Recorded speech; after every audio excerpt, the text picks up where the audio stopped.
Assalamu alaikum. Nachukua nafasi hii kumjibu Imam Shaban Saleh Pembe, imamu mkuu wa msikiti wa Mtambani. Imamu amewataka wanawake wabunge walioapa kwa kutumia Qur'ani wakiwa vichwa wazi waombe msamaha kwa kuapa kwa kutumia Qur'ani wakiwa vichwa wazi. Haya maneno ya Imam Shabani ni upotoshaji kwa umma wa Kiislamu.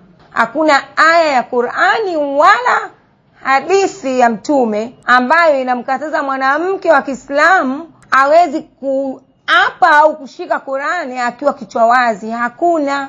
Kama ipo, imamu utupatie. Kwa wabunge kuomba radhi, imamu kwanza unatakiwa utupe aya au hadithi ambayo inasema kwamba wabunge wamekosea. Wabunge wakosea, wako sawa.